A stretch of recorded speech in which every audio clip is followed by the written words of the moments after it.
നമ്മൾ ചെമ്മീൻ ഫ്രിഡ്ജിൽ വെച്ചത് 1 മണിക്കൂറായി. ഇനി എടുത്തിട്ട് റോസ്റ്റ് ചെയ്യാം. അപ്പോൾ നമ്മൾ ചെമ്മീനെല്ലാം റോസ്റ്റ് ചെയ്യാൻ വേണ്ടിയിട്ട് എണ്ണയിലേക്ക് ഇട്ട് കൊടുത്തിട്ടുണ്ട്. അപ്പം നമ്മൾ ചെമ്മീനെല്ലാം റോസ്റ്റ് ചെയ്തെടുത്ത് ഇനി ഒരു പാൻ തീമ വെച്ച് ഇനി അതിലേക്ക് റോസ്റ്റ് ചെയ്തെടുത്ത ഓയിൽ ഒഴിച്ച് കൊടുക്കാം. റോസ്റ്റ് ചെയ്തെടുത്ത് ഓയിൽ ഒഴിച്ച് കൊടുത്ത് 2 ക്യാപ്സിക്കം 4 സവാള.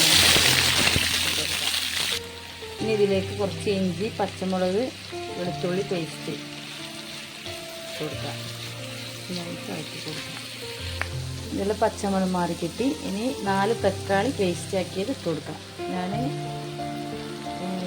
സോസല്ല ഒഴിക്കുന്നത്, തക്കാളി പേസ്റ്റ് ആക്കി തന്നെ ചേർക്കുന്നതാണ്. 1 ടേബിൾ സ്പൂൺ സോയാ സോസ് ഒഴിച്ച് കൊടുക്കുന്നുണ്ട്. തക്കാളി മാത്രമേ പേസ്റ്റ് ആക്കിയിട്ടുള്ളൂ. സോസ് ഇനി കുറച്ച് കലക്കി വെച്ച കോൺഫ്ലവർ ഒഴിച്ച് കൊടുക്കുന്നുണ്ട്. പച്ചവെള്ളത്തിൽ മിക്സിയിൽ അടിച്ചാണ് കോൺഫ്ലവർ. ഫുഡ് കളർ വേണമെന്നില്ലവർക്ക് ചേർക്കാം. ഞാൻ കളറൊന്നും ചേർത്ത് കൊടുത്തിട്ടില്ല.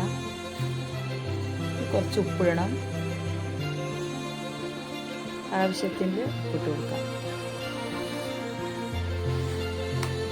ഇനി ചെമ്മീൻ ഇട്ട് കൊടുക്കാം. ചെമ്മീൻ ഇട്ട് കൊടുത്ത് നന്നായി മിക്സ് ചെയ്തെടുക്കാം.